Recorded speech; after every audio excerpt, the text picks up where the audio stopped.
E hoje, especialmente com muito prazer, a gente recebe também alguns jornalistas convidados que vão estar cobrindo a COP30 daqui exatamente a 10 dias. Então, a gente está numa data marcante, né, importante, por estar muito próximo aí da COP30. E no dia de hoje, a gente vai falar sobre os desafios da comunicação no enfrentamento à desinformação climática e o papel estratégico da imprensa rumo à COP30. E para essa conversa de hoje, a gente convidou, como eu já adiantei, Frederico Assis. Ele é enviado especial de Integridade da Informação na COP30, é graduado em Relações Internacionais e mestre em História Social pela USP.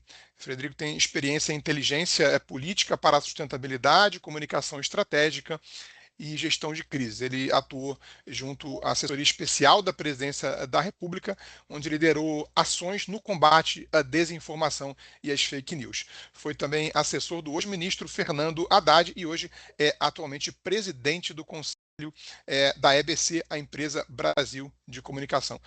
Frederico, muito obrigado pela sua presença, por aceitar o convite aqui do CEBED. Bom dia. Bom dia a todos. Queria agradecer ao Felipe, agradecer ao CEBED pelo convite.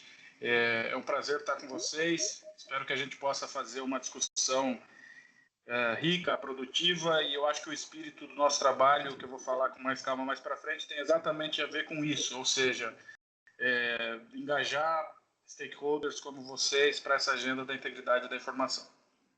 Legal, Frederico. Obrigado mais uma vez por aceitar o nosso convite. A gente sabe que a sua agenda aí está super concorrida às vésperas da COP.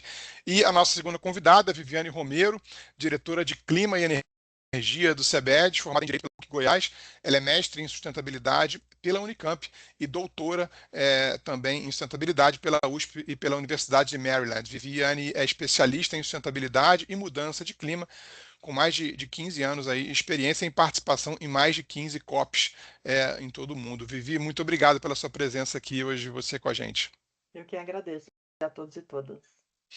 Então, eu vou começar essa nossa conversa, nosso bate-papo, pedindo, antes da gente ir diretamente para falar de desinformação, de fake news, eu queria pedir para a Vivi dar uma contextualizada aqui no começo e dizer para ela o que a gente pode esperar, né? A Vivi com tanta experiência em COP, o que a gente pode esperar dessa COP aqui no Brasil, Vivi. Obrigada, Felipe. Bom dia novamente, pessoal. Uma alegria contar com a participação do Frederico nesse tema tão importante, né, de desinformação, enfim, da robustez da informação, na verdade. E agradeço também a participação das associadas, dos jornalistas. Acho que a maioria de vocês já ouviram, né, o mote da COP da implementação, que é o grande lema dessa COP30, mas também é conhecida como a COP das florestas, COP da transição energética, a COP do povo. Então, a gente vê uma pluralidade aí de uma agenda super transversal e que finalmente, né, entrou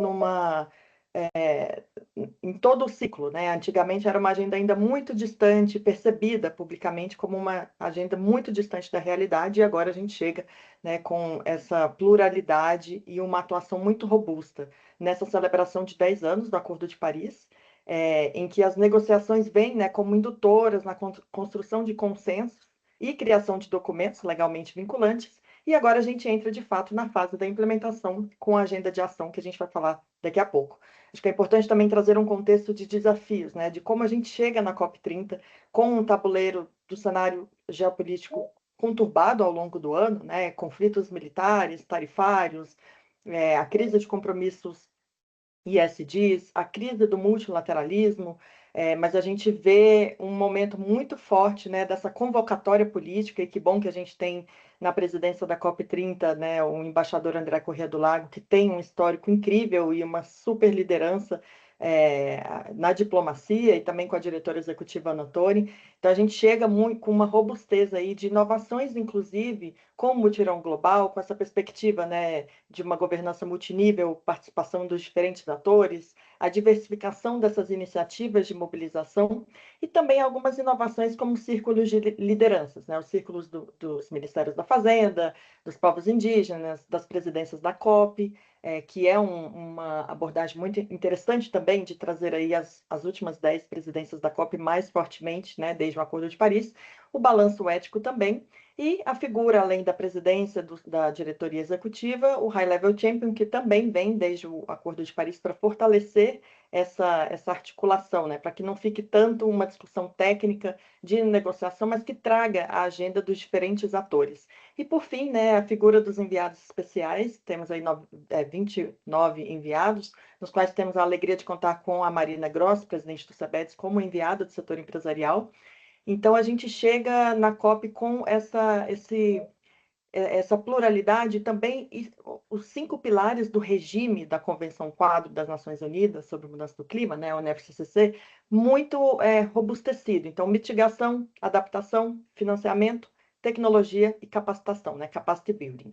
E somados, claro, né, outros temas super relevantes, perdas e danos, transição justa, gênero e outros temas setoriais que a gente vai falar daqui a pouquinho.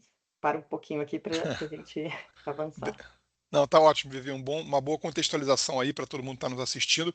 E agora eu vou passar para o Frederico, pedindo para ele começar explicando o papel dele como enviado especial da COP30 para a integridade da informação.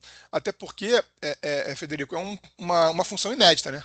Pela primeira vez na história das COPs, a gente vai ter um enviado especial para falar sobre isso. E a importância, isso mostra a importância do tema atualmente. Inclusive, o próprio embaixador André Corrêa do Lago, ele já disse que é o maior desafio, né, que a gente tem é a desinformação. Então, Fred, eu queria pedir para você começar explicando aí para a gente o seu papel e os seus principais desafios nessa função.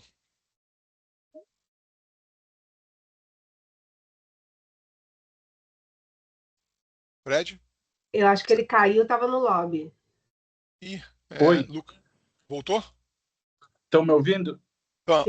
Estamos te ouvindo. Eu caí e agora, por algum motivo, eu estou ouvindo vocês.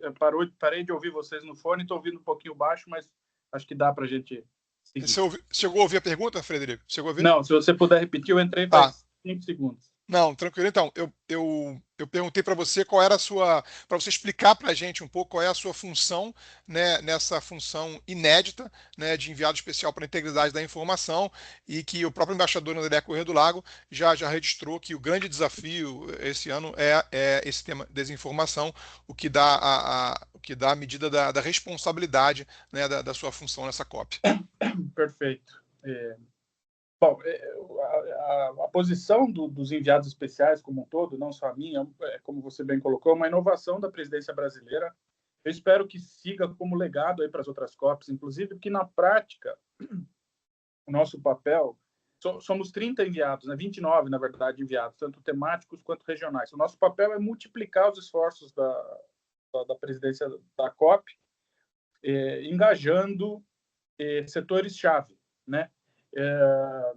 Nosso papel básico é fazer a ponte com esses interlocutores, colher percepções, colher perspectivas, visões, expectativas e demandas até para ajudar a moldar a conferência e, em alguma medida, poder orientar a tomada de decisões da presidência, né? Então, no conjunto, o nosso papel vai no sentido de ampliar a capacidade de diálogo em torno desse esforço participativo que o presidente Corrêa do Lago vem chamando de mutirão global contra as mudanças climáticas.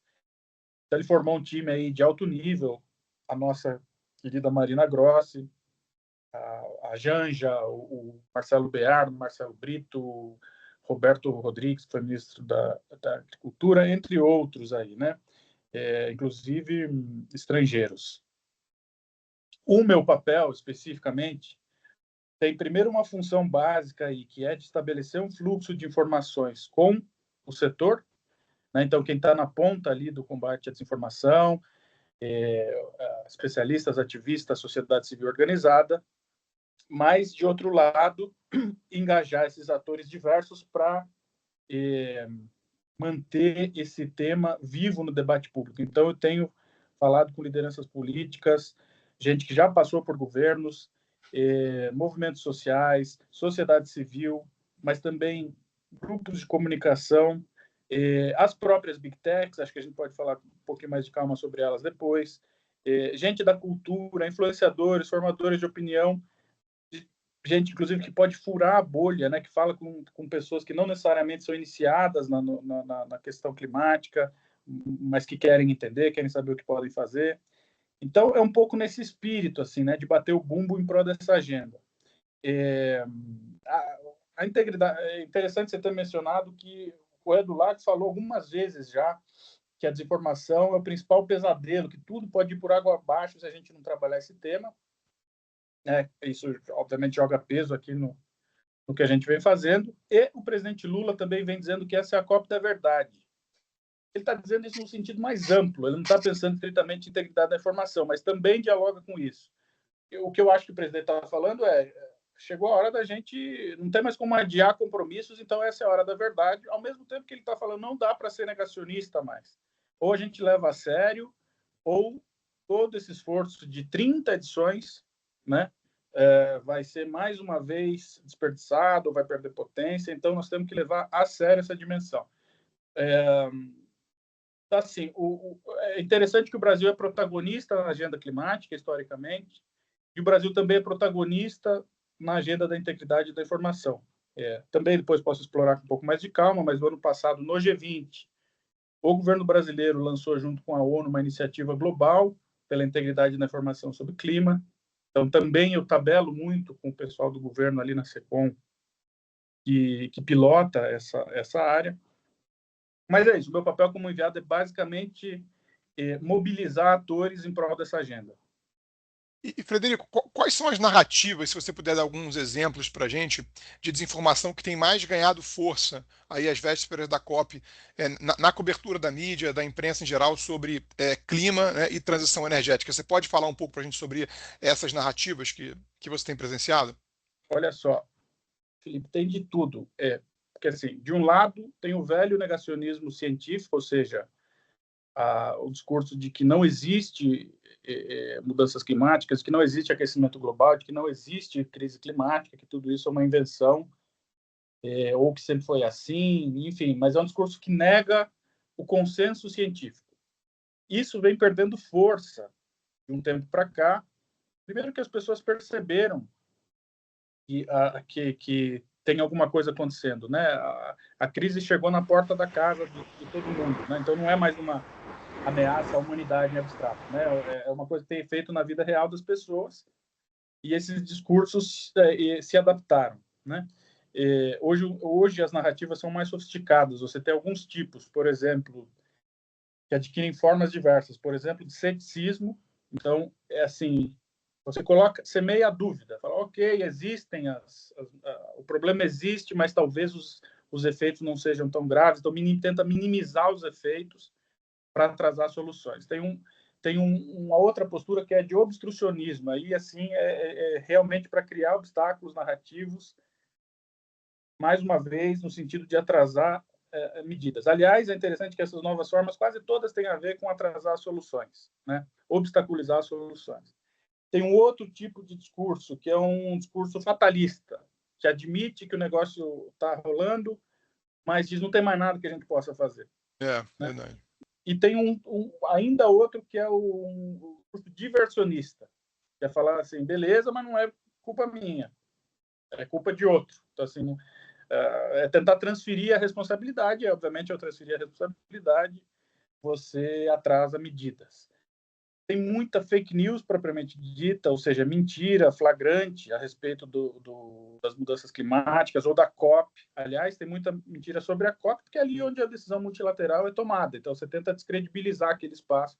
Tem mentira sobre os atores que estão na COP também, para descredibilizar o papel deles. Aí fake news mesmo, né?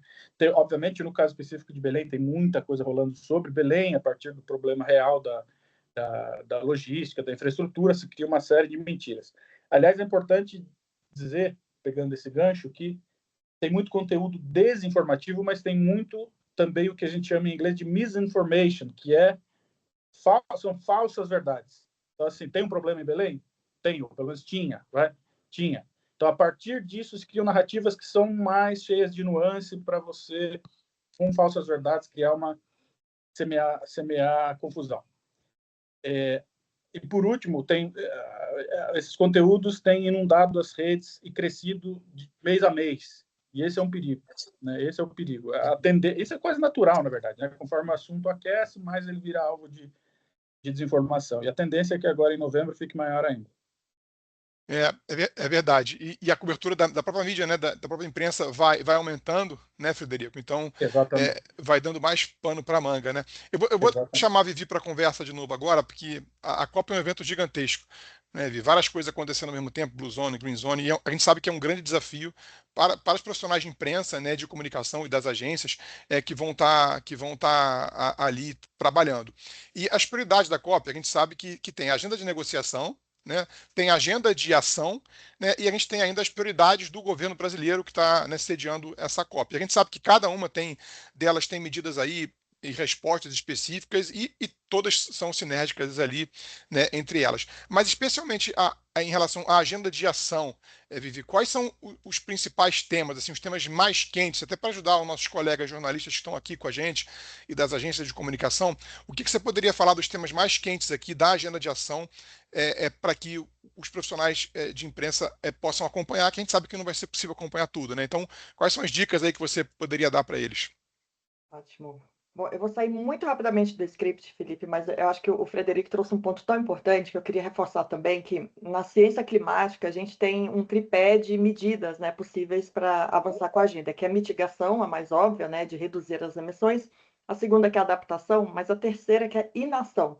E existem estudos contabilizando qual é o custo da inação, trazendo um pouco, né, do que ele falou ali, da desinformação também, e o que provoca muitas vezes um ceticismo e uma certa inação, e ela tem um custo altíssimo. Então a gente vem tentando justamente trazer, né, uma agenda que é muito complexa de entendimento, ela por si só traz essa complexidade, é uma agenda muito sofisticada em termos de instrumentos, a precificação de carbono, por exemplo. Então a percepção pública fortalecer a percepção pública é um desafio, né, Frederico? E eu acho que ao longo dos anos a gente vem avançando bastante nessa comunicação mais assertiva, até mesmo por conta, infelizmente, dos crescentes eventos extremos. Então, isso também traz, né, o tema mais próximo da vida das pessoas, e eu acho que é um dos grandes desafios que a gente tem, de fato, né, de cada vez mais conectar essa agenda. Voltando para as prioridades, na agenda como um todo, né, de negociação, a gente tem um grande desafio e objetivo, né, de fortalecer o multilateralismo, fortalecer o regime climático e a importância, né, de se ter esse trabalho anual da ONU, trazendo aí quase 200 países, né, 198 países, incluindo a União Europeia, para trabalhar no consenso, que é um grande desafio, né, a narrativa do regime climático, conectar a vida das pessoas, mas trazendo o desafio do consenso. E, em paralelo, a gente tem a agenda de ação, que é justamente para diversificar e dar mais o que a gente vem falando, né, dessa percepção de engajamento, de trazer os diferentes atores. Historicamente, as COPs eram espaços muito restritos a negociadores, a especialistas, a técnicos. Então, hoje, a gente tem essa pluralidade, o que é muito bem-vinda. E na agenda de ação, a gente tem aí mapeamentos de grandes iniciativas que foram inauguradas desde 2014, antes do Acordo de Paris, em uma plataforma, né, celeiro de soluções. Então, a gente tem aí grandes motes, né? Primeiro, que é garantir a transparência dos trabalhos que estão sendo feitos, né, nessa agenda de ação, com indicadores de efetividade, através de um portal que é o Global Climate Action, e também essa plataforma dos celeiros de solução, que é super importante, inclusive, né, para o setor empresarial, trazendo aí as grandes iniciativas e desafios de escalabilidade, enfim. E os planos de aceleração também, que são outra vertente da agenda de ação, perdão, para que as soluções tecnológicas sejam escaladas. Então, a gente vem com o trabalho de consenso pela agenda de negociação e o trabalho de colocar em prática, né, a implementação via agenda de ação. E, por fim, também, conectando, no caso do Brasil, as prioridades da agenda de ação com as agendas também da política pública, né, do governo brasileiro, o que a gente tem aí em relação a incentivos, a regulação para aumentar o investimento e também a inovação na ciência climática, né? Essa ponte da ciência com a política climática, que eu vejo que a agenda de ação como um todo, inclusive o papel dos enviados especiais, traz muito, né? Essa interlocução, esse engajamento. Então, a gente tem aí um legado muito importante dessa visão multinível, né, do setor privado, academia, sociedade civil e governos subnacionais como um todo. Certo, Vivi, obrigado. Frederico, trazendo você de novo aqui para a conversa, você falou num ponto importante que eu acho crucial a gente tem que falar que são as Big Techs, né? A gente sabe que a desinformação, elas são impulsionadas por algoritmos, né, obscuros, e eu queria saber de você, se você na sua função, ou o próprio secretariado da COP30, já está falando, tem algum movimento, né, junto com essas empresas, com as Big Techs, da importância de sensibilizar essas companhias e qual a importância delas nesse combate à desinformação. Eu acho que sem a ajuda, né, vamos dizer, dessas principais companhias, eu acho que é impossível a gente ganhar essa batalha, né? Sem dúvida nenhuma, Felipe, elas estão no centro da discussão, né? Meu papel, obviamente, é manter um diálogo com elas. Tenho tentado fazer isso. Acho que essa avaliação é feita caso a caso, com algumas a interlocução é melhor, com outras é um pouco menos boa, e uma e outra ali é quase inexistente, mas é por motivos muito particulares. Mas, de uma maneira geral, eu estou aqui tentando criar ou recriar, porque eu trabalhei com isso já, né? Mas recriar essa relação, ainda que seja numa perspectiva de redução de danos.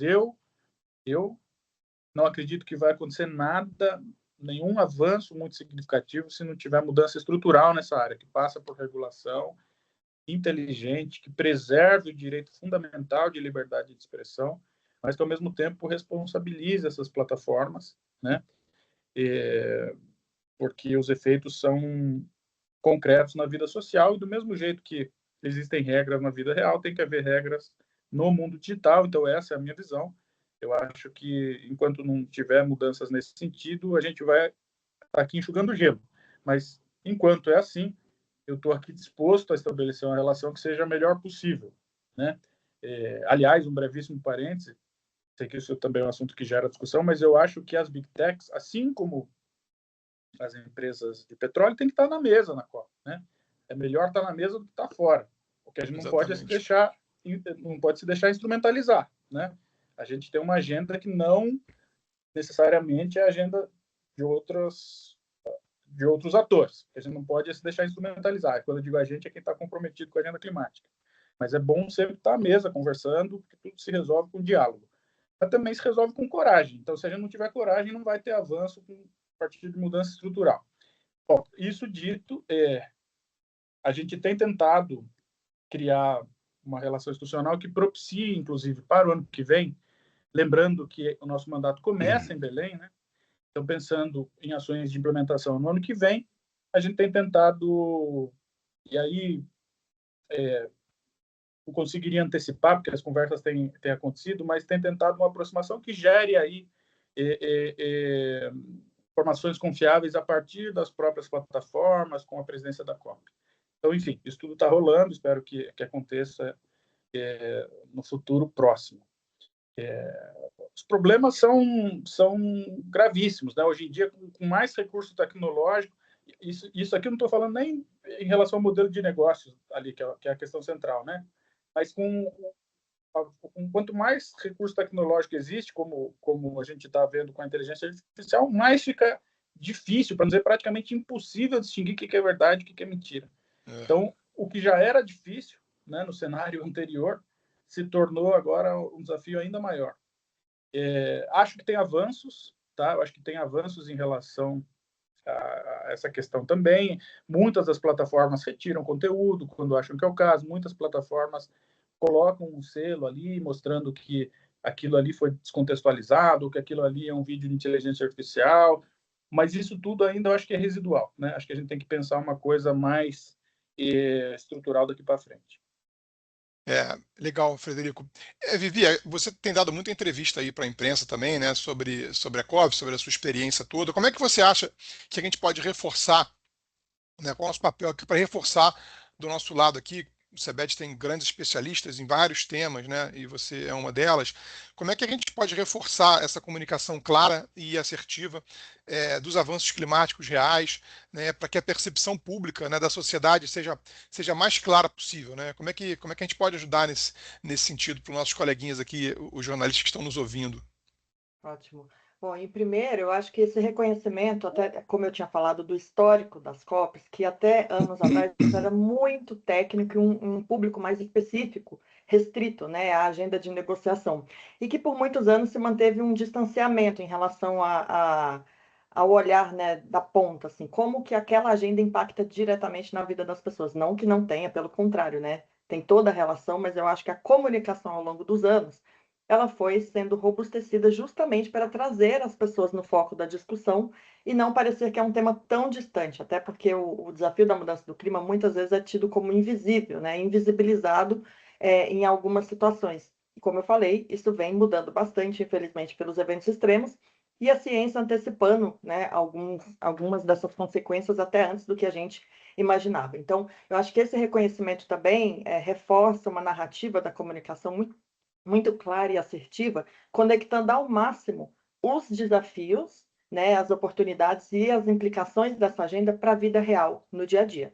E aí sempre trazendo esses exemplos, né, tanto pela agenda que é um desafio, né, dos eventos extremos, o que aconteceu, né, as enchentes do Rio Grande do Sul, desertificação, que a gente vê aí, né, no Nordeste, no Norte, isso falando do Brasil, mas a gente pode trazer vários casos no mundo, mas também olhando pela agenda positiva, né? O desacoplamento ao longo do tempo que a gente vê que a gente chama, né, de desacoplar o PIB com as emissões, ou seja, ainda tinha uma visão de que para reduzir as emissões implicaria em uma redução, né, do desenvolvimento econômico, no crescimento do PIB. E hoje a gente não só tem estudos e uma literatura muito rica nisso, né, a ciência mostrando claramente, mas também já casos concretos de desacoplar efetivamente, ou seja, implementar tecnologias de baixo carbono, em que elas trazem, né, não somente a mitigação ou adaptação climática desejada, mas um crescimento econômico.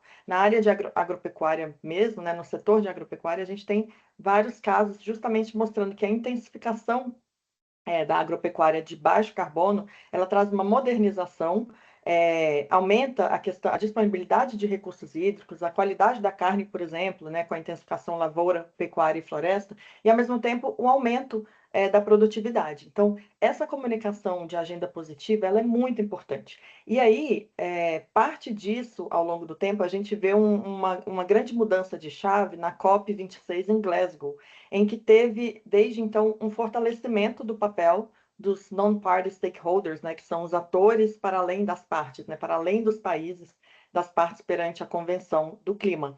E essa diversificação de atores, o engajamento fortalecido é fundamental justamente para que a comunicação venha até a ponta, né? Eu venho do Cerrado, eu sou de Goiânia, e por muitos anos eu falava sobre a COP e as pessoas não entendiam, não tinham ideia do que se tratava.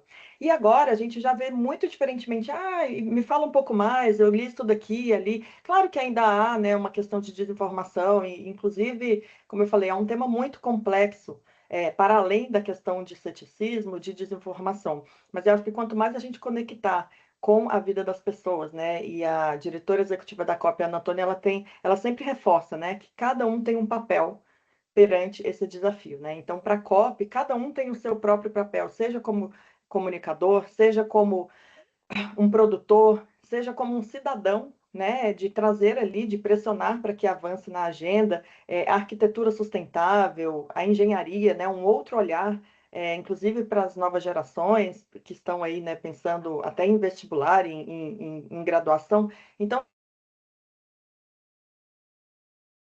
a nossa comunicação. E acho que a COP30 agora traz esse mote muito forte com o espírito do mutirão. E a gente, no CEBEDS, vem trabalhando muito diretamente com as empresas justamente para reforçar essa narrativa, né? Que a agenda de clima, ela é muito mais estratégica e uma agenda positiva do que historicamente, né? Uma agenda de comando e controle, de regulação, de imposição e de limitação. Então, essa mudança de chave, ela é fundamental para que a gente traga, né, as soluções tecnológicas, os incentivos econômicos e financeiros e uma agenda estratégica. Ela hoje não é mais uma agenda climática por si, mas ela é uma lente climática que está sendo internalizada, que está sendo incluída nas políticas de desenvolvimento. A gente tem um exemplo, né, no governo federal, que hoje temos vários ministérios com essa agenda, né, tendo aí uma priorização dessa lente climática nas políticas. e não somente em clima, mas também fazendo a relação com natureza, né, e sociedade, as soluções baseadas Sim. na natureza que são super importantes. Ótimo, Vivi. E, Frederico, a gente tem aqui o CEBED 120 grandes empresas associadas, né? Recentemente você tem dado bastante, tem participado muito, né, de entrevistas na mídia, né? Deu uma boa entrevista para a Folha de São Paulo. Essa semana passada saiu um vídeo seu no G1, né? Muito legal, elucidativo também, esclarecendo a sua função, a importância do tema. Mas eu queria que você falasse um pouco se você tem conversado com as áreas de comunicação das empresas, né? Porque cada vez mais as empresas também têm um papel importante nisso, têm suas áreas de comunicação cada vez mais robustas e com agências, né, de comunicação por trás também trabalhando nisso. Então, qual é o papel corporativo, né, das empresas e das áreas de comunicação nessa luta aí contra a desinformação? Felipe, se você me permite, queria fazer só 2 comentários dialogando com o que a Viviane Claro, comentou, por favor. colocou, mas também tem absolutamente tudo a ver com essa sua pergunta. Primeiro, a Viviane tocou num ponto que é fundamental, que eu tenho dito o seguinte: a gente tem que produzir informação confiável, né? É a melhor forma de combater a desinformação e o negacionismo, é produzir informação confiável, mas também tem que produzir informação acessível, que seja simples, objetiva, que permita que as pessoas vejam, e aí todos os públicos-alvos, né, vejam que aquilo ali faz sentido na vida real delas. Elas já perceberam isso, obviamente, né? Como eu bem disse, porque existem eventos extremos que mudam a vida de uma determinada comunidade, de uma cidade ou mesmo de um país. Mas o nosso papel é produzir informação, inclusive em relação às soluções, que elas percebam que aquilo ali vai fazer sentido na vida delas, né? Que não é perda de tempo, que não é uma discussão etérea, que não vai chegar a lugar nenhum. A segunda coisa que eu queria comentar tem a ver com a agenda de ação. A integridade da informação, pela primeira vez, é parte da agenda de ação, né? A presidência brasileira propôs que o tema fosse incluído na agenda de ação. Eu espero, inclusive, que ele siga nas próximas COPs. E respondendo à tua pergunta, Felipe, até aqui a gente tomou posse em maio, né? Quer dizer, a gente começou a trabalhar em maio. Eu quase não tenho conseguido fazer esse trabalho, mas vim conversando com a Marina, a gente esteve juntos numa viagem ao México, um encontro ministerial que nós falamos lá, e de ver como justamente aproveitar essa sinergia para a implementação a partir de Belém. Eu acho que as áreas de comunicação das empresas, e as empresas como um todo, né, têm um papel central, até porque a gente só vai conseguir ações concretas se elas forem coordenadas entre governo, privado, sociedade civil, instituições multilaterais, assim por diante. Então, eu acho que o setor privado tem um papel fundamental. Eu acho que, primeiro, assegurar que práticas publicitárias sejam transparentes, responsáveis, obviamente, em relação a direitos humanos, mas que reforcem a integridade da informação, porque o que move, na verdade, a desinformação nas redes é conteúdo publicitário, né? Que joga dinheiro e alimenta ali o modelo de negócios das techs. Eu acho que também divulgar informações confiáveis, baseadas em evidências científicas, obviamente manter coerência entre discurso e prática, identificar greenwashing, tudo isso varia dependendo de que empresa que a gente está falando, né? Também produzir conteúdos educativos que, enfim, ajudem também o público a compreender quais são esses desafios e, de uma maneira geral, engajar também seus próprios stakeholders, né? Clientes, investidores, colaboradores, sociedade civil, em campanhas de conscientização. Então, enfim, acho que é um pouco nesse espírito. Obrigado, Frederico. Vivi, você com sua experiência super grande aí de COPs, eu sei que muita gente que está aqui hoje nos acompanhando, que vai nos acompanhar depois, né, pela gravação, vai estar na COP, né, pela primeira vez, né, uma oportunidade de estar na COP pela primeira vez, num evento no Brasil. E eu queria que você falasse um pouquinho, rapidamente, sobre como é que é essa dinâmica para quem não é negociador, né? Quem é negociador, a gente sabe que está ali dentro da Blue Zone, né? Mas quem não é negociador, a imprensa, né, as empresas que estão lá, como é que é essa dinâmica de circulação da Blue Zone, da Green Zone? Você podia dar uma geral para a gente sobre isso?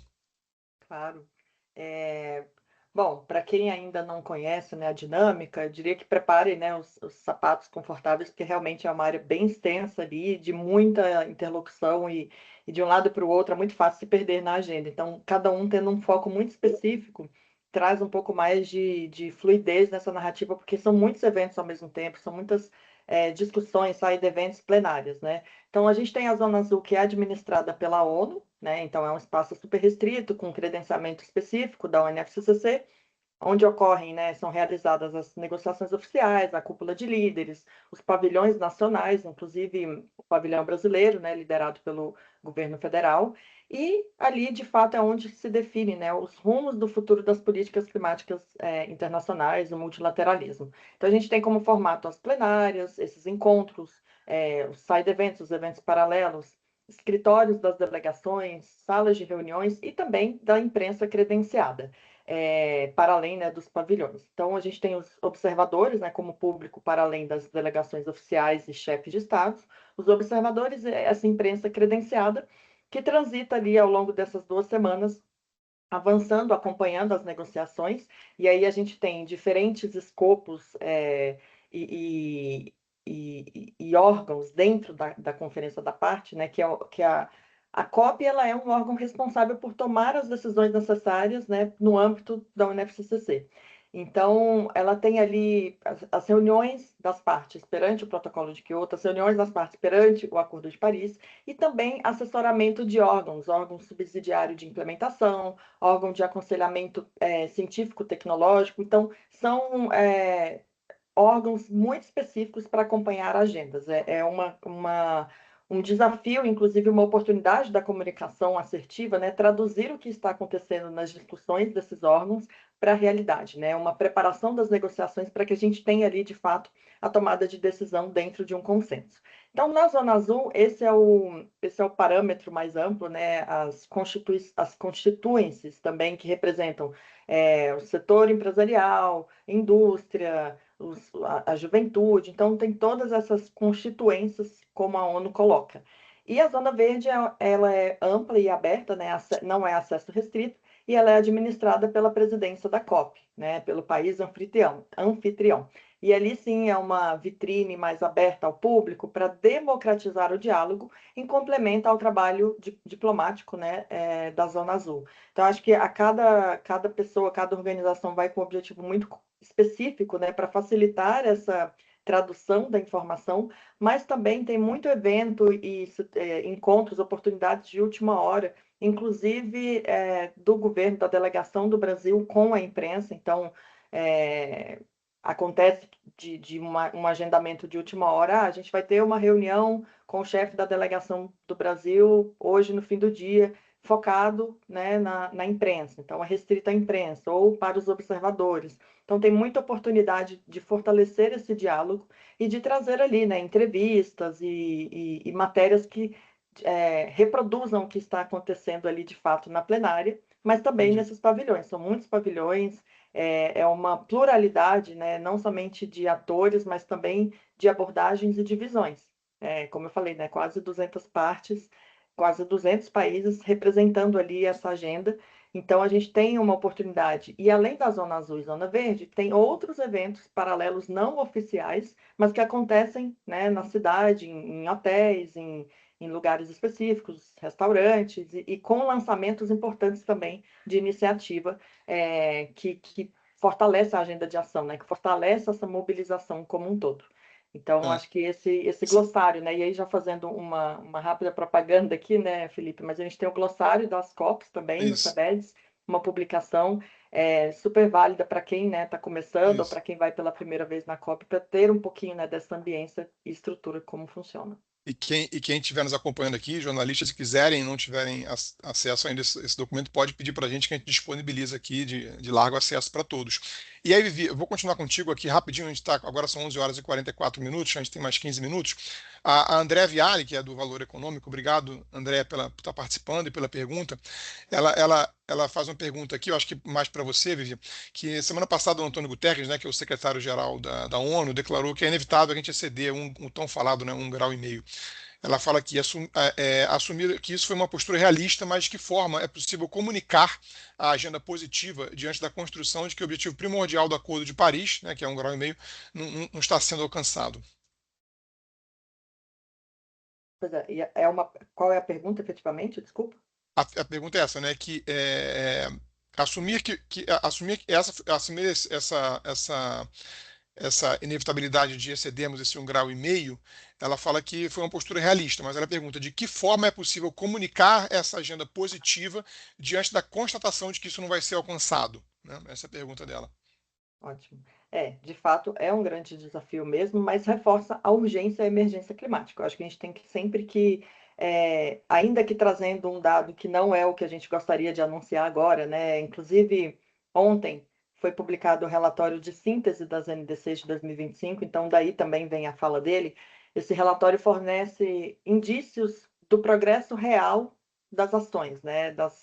Do compilado das contribuições nacionalmente determinadas, as metas climáticas, né, as NDCs, e aí ele traz esse relatório que as partes estão reduzindo as suas emissões, mas ainda em uma curva, as suas curvas de emissão ainda não estão como devidas, né, como alinhadas com a ciência como deveriam. Ainda não rapidamente, né, no nível, na celeridade suficiente. Então, esse relatório traz novas perspectivas, mas, claro, com um escopo limitado, até porque ele foi baseado nas 64 novas NDCs que foram submetidas desde janeiro de 2024 até setembro de 2025, o período, né, aberto. Esse ano o prazo era fevereiro, mas a UNFCCC ampliou justamente para que mais partes, né, mais países submetam. E a gente tem aí um total de 30% das emissões globais referentes, né, nessas 64 submissões. A conclusão, de fato, não é animadora nesse sentido, porém mostra uma mudança também de perspectiva e um avanço, por um lado, dessas metas climáticas e como as partes, como os países estão engajando. Então, a gente tem, por exemplo, historicamente, as NDCs traziam um olhar muito mais para a mitigação. Agora, a gente já vê um olhar muito fortalecido de adaptação, de perdas e danos também. E, claro, um olhar do setor empresarial, o papel do setor privado também, nas NDCs que ele acrescente. A gente tem um estudo, o Women Business Coalition, que é um parceiro nosso, juntamente com o World Business Council for Sustainable Development, o WBCSD, nós temos uma parceria grande para fortalecer o papel do setor empresarial global, né, nessa discussão, e tem alguns dados nesse estudo mostrando que, ao longo do tempo, a participação, a inserção de um olhar ali do setor privado nas NDCs ainda era restrita, aproximadamente 13% das NDCs anteriores, somente, né, 13% que traziam um olhar com essa visão estratégica e corporativa. Isso vem mudando, né, nessas novas NDCs, então com um papel mais forte do setor privado. Esse, inclusive, foi um lema que a gente trouxe bastante no nosso trabalho com as empresas associadas ano passado, quando a gente submeteu um documento de posicionamento para fortalecer a NDC do Brasil, que foi apresentado no final do ano passado, na COP em Baku. Então, eu acho que é importante também a agenda ao longo dos últimos anos, porque é um trabalho realmente de formiguinha no sentido que trabalhar com consenso, globalmente falando, né, trazendo aí quase 200 partes, é um grande desafio. Infelizmente, né, essa ponte da ciência com a política, ela não tem sido dada na celeridade que a gente gostaria, mas uma agenda positiva, sim, tem sido fortalecida ao longo dos anos, justamente como eu trouxe, né, as oportunidades estão mais claras, e essa comunicação trazendo aí uma estratégia corporativa, os governos subnacionais muito mais mobilizados, a sociedade civil como um todo. Então, nesse relatório de síntese publicado ontem pela UNFCCC, é interessante verificar a abordagem que eles trazem de melhorias da qualidade dessas contribuições, dessas metas, trazendo mais a discussão de povos indígenas, de pessoas, de soluções baseadas na natureza, de florestas, que são temas que historicamente estavam muito mais distantes.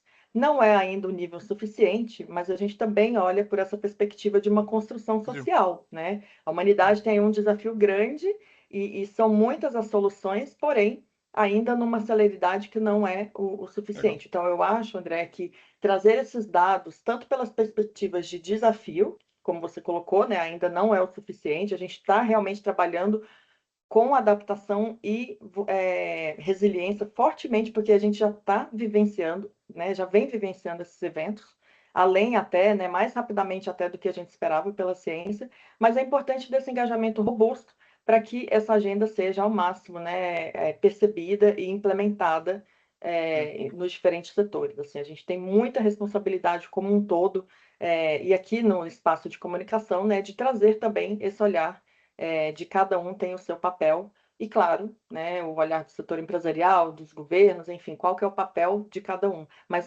esse espírito de mutirão, ele é fundamental para combater agora, né, não somente o ceticismo, mas também esse senso da emergência climática. Importante, né, também ver, como o Frederico falou, não deixar que esse discurso fatalista, né, que a gente vença, né, essa campanha aí de desinformação, que não adianta fazer mais nada porque não vamos atingir a meta. Né? E aí, antes da gente ir para as considerações finais, Frederico, eu queria que você falasse um pouquinho, né, agora são 11 horas e 51 minutos, para a gente poder terminar na hora, eu queria que você falasse um pouquinho, ainda antes das conclusões finais, você falou que o seu trabalho vai até a próxima COP, né, diferente de grandes eventos, outros eventos que termina quando termina, né, o evento, o seu trabalho vai à próxima COP, no ano que vem, ainda a ser definida na Austrália ou na Turquia, né, isso, Vivi? Um dos dois locais. Então, eu queria que você falasse um pouco desse trabalho, né, de enviado especial da integridade da informação até a COP do ano que vem, Frederico.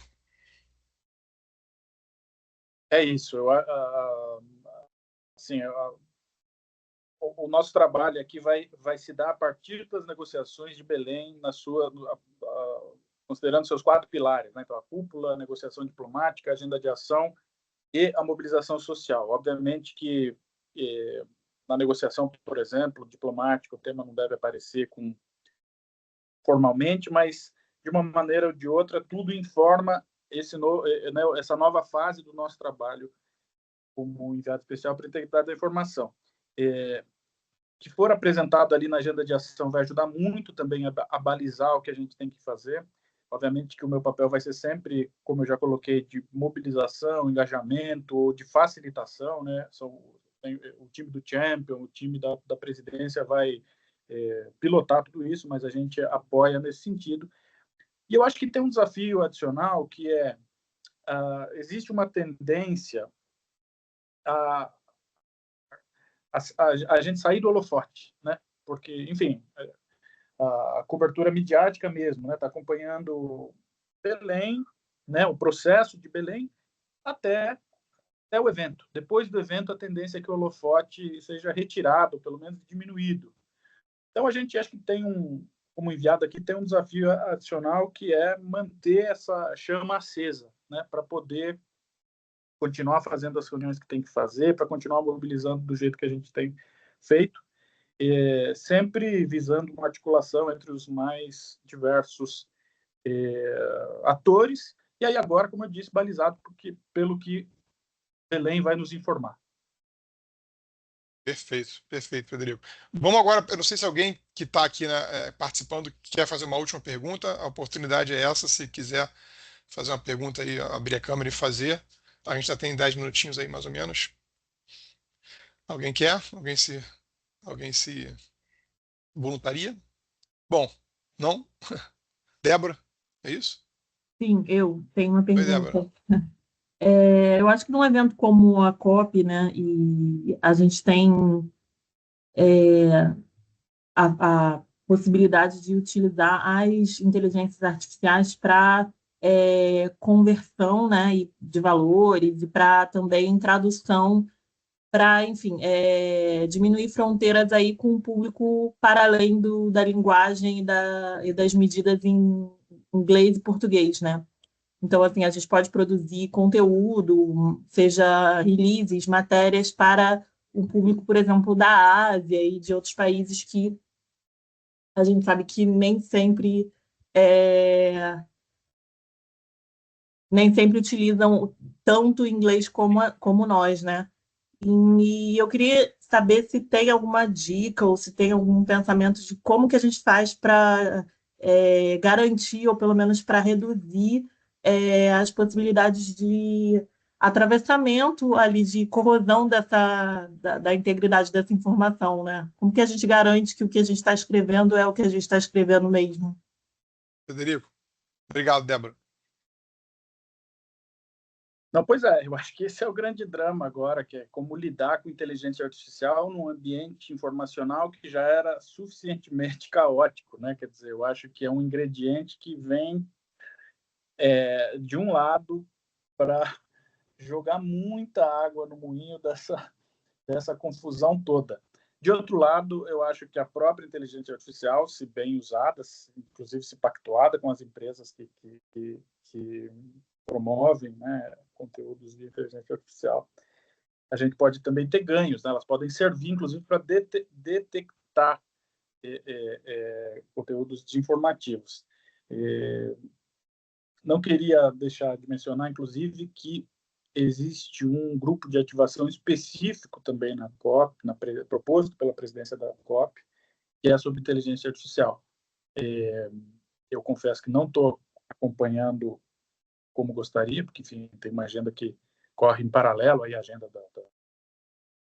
dos grupos de agenda de ação, da agenda de ação, claro, mas existe um grupo que está focado especificamente no desafio da inteligência artificial. E aí não só relacionada aos efeitos na ponta, né, que tem a ver com comunicação, desinformação e tudo mais, mas tem a ver também com a discussão relacionada à inteligência artificial e energia, né, inteligência artificial e saúde, quer dizer, todos os outros assuntos correlatos ao tema da inteligência artificial. Mas essa, sim, é uma preocupação da presidência brasileira da COP. Obrigado, Frederico. Para a gente encerrar, eu vou pedir primeiro obrigado, Débora, pela pergunta. Eu vou pedir primeiro para a Viviane as considerações finais dela em 2 minutinhos. O que a gente pode esperar de legado dessa COP, Vivi? Obrigado, já agradecendo pela sua presença. Eu quem agradeço. Eu vou usar um minutinho desses dois, só para falar também, esse ponto da Débora é super importante. Eu acho que os comunicadores, né, trazerem o que são os dados factuais, a partir dos dados formais, né, dos documentos formais que são publicados durante, né, ao longo da conferência, versus o que é opinião, e aí se é opinião de especialista ou uma percepção pública. Eu acho que isso é uma questão muito importante, de fato, porque é um desafio traduzir os documentos formais, mas trazer os dados factuais de fato ali, né, prontamente. E essa revolução que a gente está vendo tecnológica, eu acho que ela pode equacionar muitos desafios, por um lado, né, na agenda climática, ao mesmo tempo tem muita incerteza do uso de ferramentas de inteligência artificial. Mas eu queria só citar aqui que a gente tem alguns exemplos muito positivos da inteligência artificial já usadas, né? Por exemplo, os drones na Amazônia ajudando a combater o desmatamento, ilegal. Inteligência artificial no aprendizado, no uso mais eficiente de recursos naturais, para contribuir com conservação do solo, floresta, e também blockchains que facilitam a rastreabilidade das cadeias de valores. Então, a gente tem aí exemplos relevantes para essa agenda de um bom uso, mas, claro, ponderando, né, com os desafios e os problemas possíveis relativos. E, para finalizar, eu acho que a gente traz nesse legado de COP, né, a COP da implementação, esse senso de continuidade é muito importante, porque a gente tem essa ambiência política, esse momento, essa grande convocatória agora,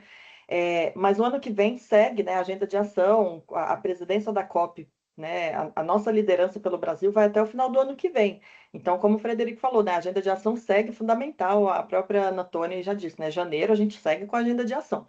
Então, esse senso de continuidade da implementação, ela é fundamental. A gente vem trabalhando no CBEDS com o Brasil de Soluções, que é justamente para conectar essas soluções concretas para dar escala, replicabilidade e financiamento, né? Que eu acho que é o grande mote da agenda de negociação, conectando com a agenda de ação. Como é que a gente avança nesse fluxo de investimento, conectando os grandes projetos com as fontes de financiamento adequadas e promovendo mais convergências, né, através de encontros, de coalizões setoriais, que a gente também vem trabalhando bastante. Então, eu acho que, por um lado, Felipe, esse legado vindo com construção de convergências em temas muito desafiadores de trazer uma visão consensual, e, por outro, essa escalabilidade de projetos com um senso de continuidade da implementação. Tá bom. Viviane Romero, diretora de Clima e Energia do CEBED, Super obrigado por dividir um pouco do seu conhecimento, da sua experiência com a gente. E Frederico Assis, enviado especial para a integridade da informação na COP30, também queria pedir aí as suas últimas palavras aí sobre o que você espera desse legado de Belém. Bom, mais uma vez, obrigado, Felipe, obrigado, Viviane, obrigado a todos que nos acompanharam aqui nessa última hora. Antes de qualquer coisa, me coloco à inteira disposição aí de vocês, se precisarem entrar em contato, o contato está à disposição. Inclusive, porque o espírito da COP30 é o espírito do mutirão. A gente só vai conseguir implementar se a gente fizer isso coletivamente, né? Isso inclui os governos, o setor privado, o mercado financeiro, os movimentos sociais, a sociedade civil, a academia, a ciência, os artistas, os esportistas, os influenciadores e as instituições multilaterais. Também a gente não pode perder de vista que a gente tem que continuar acreditando na ordem internacional multilateral que a gente construiu de 80 anos para cá. Obviamente que ela está cheia de problemas, mas nós podemos construir algo novo a partir do que já existe, né? E não desacreditá-las. E nesse sentido, eu queria dizer o seguinte: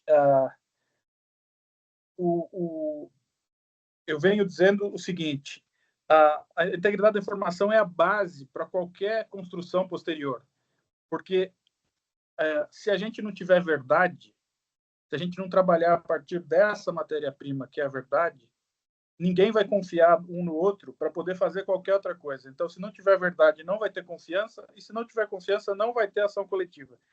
E aí, voltando ao meu ponto anterior, se não tiver ação coletiva, a gente não vai construir um futuro que seja sustentável. Então, esse eu espero que seja o legado, que a gente consiga implementar a partir de visões que sejam confiáveis, verdadeiras, amparadas cientificamente, e vocês podem contar comigo na medida do que tiver no meu alcance aqui para isso. Muito obrigado, Frederico Assis, enviado especial da Integridade da Informação na COP30.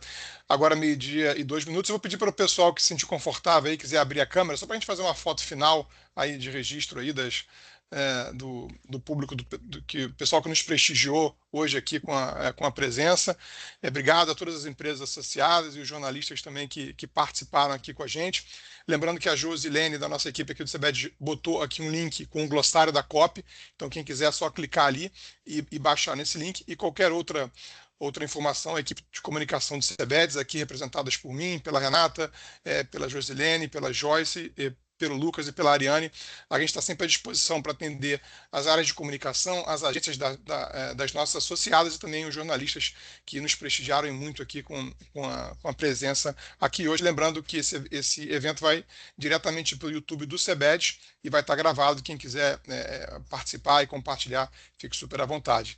Então, obrigado aí todo mundo por abrir as câmeras para a gente fazer esse registro final. Aí o Lucas, acho que eu esqueci de falar do Lucas também, que é da equipe de comunicação aqui, e fazer esse registro aí. E obrigado aí a todos, uma boa quarta-feira, um bom final de semana. A gente se vê daqui a 10 dias em Belém.